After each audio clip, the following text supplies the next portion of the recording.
If there's a story I'm a sucker for, it's a comeback story, and right now, that's what we're watching with San Francisco's wide receiver in Kendrick Bourne. The 30-year-old wide receiver is 2 years removed from an ACL that's really hampered his last 2 seasons. This led to the Patriots cutting him headed into the season, but with San Francisco in desperate need of wide receiver help, they signed him a month ago, and in just 4 games, he's amassed 229 yards, putting him on pace for just above 900 yards receiving. That would be a career best for Bourne, and honestly, I don't think it's that far of a reach in Kyle Shanahan's offense, especially if players like Brandon Ayuk continue to miss time. But to truly understand what Kendrick Bourne will offer San Francisco moving forward, I did want to break down his most recent game against the Rams to see what he does well as what he struggles with, to see if he can be San Francisco's next dynamic wide receiver this year. Initially, to start out, what always stands out on Bourne's film to me is just how great he fits Kyle Shanahan's offense. He may not be the fastest wide receiver, but he has polished routes, can work underneath, and has the ability to turn a short throw into a massive gain. To really illustrate this point, on this play, Kendrick Bourne is running a drag pattern with the Rams defense running cover 2,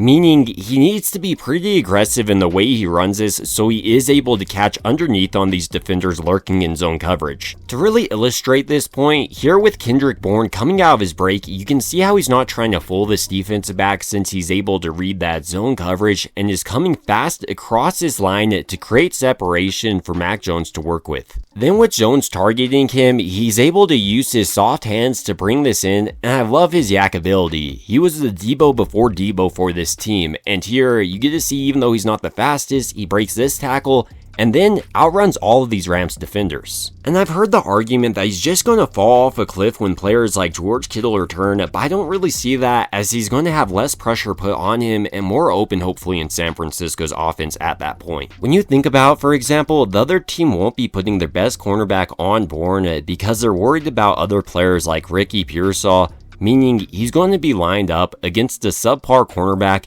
especially if they're running man coverage. To really exemplify this point, here the Rams are manning up 37 on Bourne, and Bourne is able to read it, so he gets him to open up his hips here, and then without any hesitation, he's breaking hard across his line, which creates plenty of separation for Mac Jones to work with, and once again, he's going outside of his frame with his soft hands to bring this in. To further highlight just how solid Bourne is against man coverage, on this play once again the Rams are lining up 37 on Bourne with Bourne running a post pattern. But rather than running straight to his post so this defensive back can read it, he's trying to set up this defensive back by getting him to open up his hips to the outside by attacking his outside shoulder. And you can see how 37 starts to allow him to have that outside release. And as soon as Bourne sees this, he knows he's won the rep because 37's momentum is going the opposite direction of his route, so he cuts back hard and then once again is able to haul this reception in. Another big reason I believe Bourne is such a perfect fit for Kyle Shanahan's offense is the versatility he offers as a wide receiver. Like we've seen so far throughout this video, he's primarily been a slot wide receiver, but here lined up on the outside, he's going to be running a corner pattern. And recognizing this DB trying to press him, he dips his shoulder to get around it, and then noticing the zone coverage and soft zone coverage at that, he aggressively attacks his corner, hauls in on the sideline,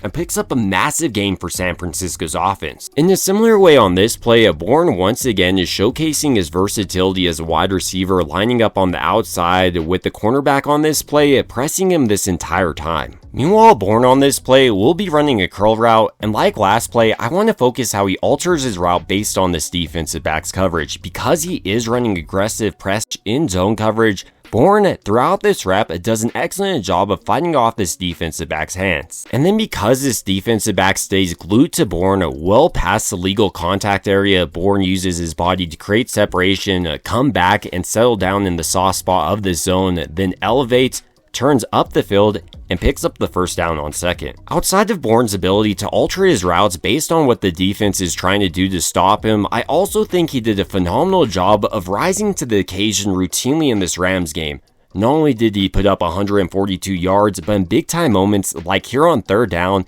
he comes down with it, even with this defensive back draped all over him. To further illustrate just how clutch of a player Bourne is, here on 2nd and 6, he's running a quick out with Mac Jones actually throwing this ball pretty behind him here. But Bourne does a phenomenal job of identifying this, stopping his route, and then coming back to this ball, attacking it, and even picks up the first down on this play, despite this defensive back being draped all over him. This is a clutch performance. The final part of Bourne's receiving game that I think is pretty hard to ignore is how he's a true tone setter on the offensive side of the ball. He brings the spark to the team and is always fighting for additional yards, which I think really pumps up the entire team as the game goes. To really illustrate this point, with the Rams once again playing man coverage on Bourne, but this time off man coverage and him running a slant, he almost instantly creates separation with the hard break across the middle. And then, like we've seen throughout this game, he catches it, but doesn't stop there.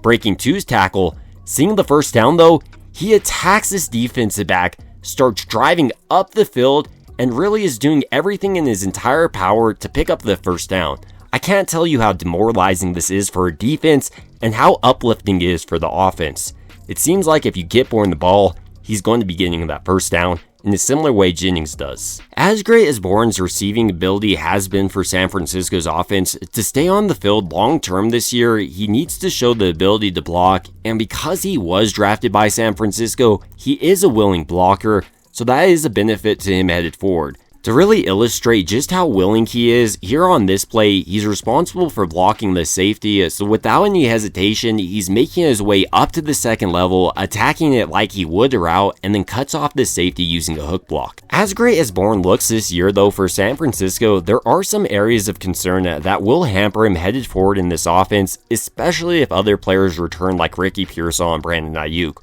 with one of the most notable in my opinion, just being his untimely drops. Right now, for instance, when you're looking at Bourne, despite coming back from that ACL tear, he's doing a great job of creating separation that looks explosive both in and out of his breaks, so I think the only thing that will stop him from seeing the field is if he continues to drop it like he did against the Jaguars. I mean, he had 3 drops in that game. And I guess directly tied to that is Bourne needs to prove he can remain healthy for the remainder of the season, not only because San Francisco's other wide receivers haven't remained healthy, but he's a 30-year-old wide receiver only a couple of years removed from an ACL. Even with these concerns to Kendrick Bourne's game though, when you look at him this season, he looks as explosive as he has in his NFL career, suggesting he's finally healthy from that ACL tear, and I wouldn't be surprised to see him put together a career year here in San Francisco. Not only will he be vital in continuing to replace players like Brandon Ayuk, Ricky Pearsall, and Juwan Jennings as they continue to rehab from injuries, but once those players come back, I truly believe he has a role in this offense and can be highly effective in that role. But ultimately, these are just some of my thoughts on Kendrick Bourne's career performance against the Rams, and I want to hear your thoughts about him so far as a player. Do you think he's finally rebounded from his ACL tear like I do? Or do you think he's going to struggle once other players come back like Ricky Pearsall? It would also mean a ton to me if you did enjoy this video. If you could go ahead and like and subscribe, it truly helps out the channel a ton. And as always, I hope you guys have a great rest of your day.